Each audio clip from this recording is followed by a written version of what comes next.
Speed develop ചെയ്യാൻ, speed endurance develop ചെയ്യാൻ, അല്ലെങ്കിൽ അജിലിറ്റി ഡെവലപ്പ് ചെയ്യാനായിട്ട് ഡിഫറെന്റ് ആയിട്ടുള്ള സ്ട്രെങ്ത് ട്രെയിനിങ് എക്സസൈസുകളും സ്പ്രിന്റ് വർക്കൗട്ടുകളൊക്കെ അവൈലബിൾ ആണ്. പക്ഷേ ഇതിൽ ഏതാണ് കൃത്യമായിട്ട് നമ്മുടെ പെർഫോമൻസ് ഡെവലപ്പ് ചെയ്യണമെന്നുള്ളതോ അല്ലെങ്കിൽ എങ്ങനെയാണ് സ്പ്രിന്റ് വർക്കൗട്ടുകൾ എക്സിക്യൂട്ട് ചെയ്യണമെന്നുള്ളതോ പലർക്കും അറിയത്തില്ല. അപ്പോൾ അതിനെ നിങ്ങൾ ബേസിക് ആയിട്ട് അറിഞ്ഞിരിക്കേണ്ടത് എന്തെല്ലാം ഫാക്ടേഴ്സ് ആണ് നമ്മുടെ പെർഫോമൻസിനെ, നമ്മുടെ സ്പീഡിനെ അല്ലെങ്കിൽ നമ്മുടെ സ്പീഡ് എൻഡൂറൻസിനെ അജിലിറ്റി ചെയ്യാനൊക്കെ എഫക്ട് ചെയ്യുന്നത് എന്നുള്ളതാണ്. അതിൽ ഫസ്റ്റ് നാം മനസ്സിലാക്കേണ്ടത് നമ്മുടെ എനർജി സിസ്റ്റത്തെ കുറിച്ചിട്ടാണ്. എനർജി സിസ്റ്റം എന്ന് പറഞ്ഞാൽ നമ്മുടെ ബോഡിയിൽ എങ്ങനെയാണ് എനർജി പ്രൊഡ്യൂസ് ചെയ്യുന്നത്, അതെങ്ങനെയാണ് യൂട്ടിലൈസ് ചെയ്യണമെന്ന് കൃത്യമായിട്ട് മനസ്സിലാക്കണം. ഒരു ഉദാഹരണം പറഞ്ഞു കഴിഞ്ഞാൽ നമ്മൾ സ്പീഡ് ഡെവലപ്പ് ചെയ്യാനാണെങ്കിൽ നമ്മൾ ഫോസ്ഫജൻ എനർജി സിസ്റ്റം ഡെവലപ്പ് ചെയ്യുന്ന രീതിയിലായിരിക്കും നമ്മൾ ട്രെയിൻ ചെയ്യുക.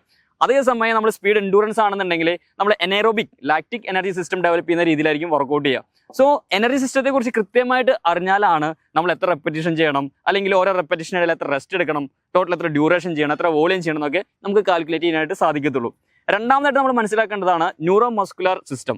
ന്യൂറോ മസ്കുലർ സിസ്റ്റം എന്ന് പറഞ്ഞാൽ നമ്മുടെ നെർവസ് സിസ്റ്റം എങ്ങനെയാണ് നമ്മുടെ മസിൽ ഫൈബേഴ്സിനെ റിക്രൂട്ട് ചെയ്യുന്നത്, അല്ലെങ്കിൽ മാക്സിമം ഫോഴ്സ് പ്രൊഡ്യൂസ് ചെയ്യാനായിട്ട് ഏത് ടൈപ്പ് മസിൽ ഫൈബേഴ്സിനെയാണ് നമ്മൾ സ്റ്റിമുലേറ്റ് ചെയ്യേണ്ടത്, അല്ലെങ്കിൽ അത് എങ്ങനെയാണ് കൃത്യമായിട്ട് വർക്കൗട്ട് ചെയ്യേണ്ടത്, എത്ര ഇന്റൻസിറ്റിയിൽ ചെയ്യണം, ഇതൊക്കെ കൃത്യമായിട്ട് മനസ്സിലാക്കേണ്ടതായിട്ടുണ്ട്.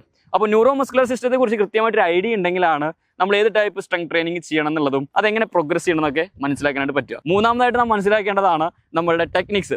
ഉദാഹരണത്തിന് നമ്മുടെ ആക്സിലറേഷൻ ഫേസോ അല്ലെങ്കിൽ മാക്സിമം സ്പ്രിന്റ് ഫേസോ അല്ലെങ്കിൽ ഡീസലേഷൻ ഫേസിലൊക്കെ ഡിഫറെന്റ് ടൈപ്പിലുള്ള റണ്ണിങ് മെക്കാനിക്സും ടെക്നിക്സ് ആണ് യൂസ് ചെയ്യുക. ഉദാഹരണത്തിന് ബോഡി ബ്രേക്ക് ചെയ്യുന്നതിന് വേണ്ടിയിട്ട്, ഡീസലേറ്റ് ചെയ്യാൻ വേണ്ടിയിട്ടൊക്കെ. അപ്പോൾ കൃത്യമായിട്ട് ടെക്നിക്കൽ സൈഡും നമ്മൾ ഇതിനെക്കുറിച്ച് അറിഞ്ഞിരിക്കണം. ആൻഡ് ഫോർത്ത് വൺ നമ്മൾ മനസ്സിലാക്കേണ്ടത് നമ്മുടെ ഫാറ്റിക് ആണ്. പ്രധാനമായിട്ട് നമ്മുടെ സ്പീഡ് പെർഫോമൻസിനെ ഇൻഫ്ലുവൻസ് ചെയ്യുന്ന രണ്ട് ടൈപ്പ് ഫാറ്റിക് ആണ്. ഒന്ന് സെൻട്രൽ ഫാറ്റിക്, അതായത് നമ്മുടെ നെർവസ് സിസ്റ്റത്തിന്റെ ഫാറ്റിക്. രണ്ടാമതൊരു ഫാറ്റിക് എന്ന് പറഞ്ഞാൽ നമ്മുടെ പെരിഫറൽ ഫാറ്റിക് ആണ്, അതായത് നമ്മുടെ മസ്കുലർ സിസ്റ്റത്തിന്റെ ഫാറ്റിക്. ഇത് രണ്ടും കൃത്യമായിട്ട് നമ്മുടെ ബോഡിയെ എങ്ങനെ എഫക്ട് ചെയ്യുന്നു, അതുപോലെ തന്നെ ഇതിനെ എങ്ങനെ ഓവർകം ചെയ്യാം, അല്ലെങ്കിൽ നമ്മുടെ വർക്കിംഗ് കപ്പാസിറ്റി എങ്ങനെ ഡെവലപ്പ് ചെയ്യണമെന്നുണ്ടെങ്കിൽ ബേസിക് ആയിട്ട് നമ്മുടെ ഫാറ്റിക്കിനെ കുറിച്ചിട്ടൊക്കെ മനസ്സിലാക്കേണ്ടതായിട്ടുണ്ട്. അപ്പോൾ ഡിഫറെന്റ് ആയിട്ട് എക്സസൈസുകൾ നിങ്ങൾ ട്രൈ ചെയ്യണൊക്കെ മുൻപ് ബേസിക് ആയിട്ട് ഇത്തരം കാര്യങ്ങളെ കുറിച്ച് നിങ്ങൾക്ക് കൃത്യമായിട്ടൊരു ഐഡിയ ഉണ്ടാവണം. അപ്പോൾ അതിന് വേണ്ടിയിട്ട് വളരെ ഡീറ്റെയിൽ ആയിട്ടുള്ള ഒരു വീഡിയോ സീരീസ് നമ്മൾ യൂട്യൂബിൽ സ്റ്റാർട്ട് ചെയ്തിട്ടുണ്ട്.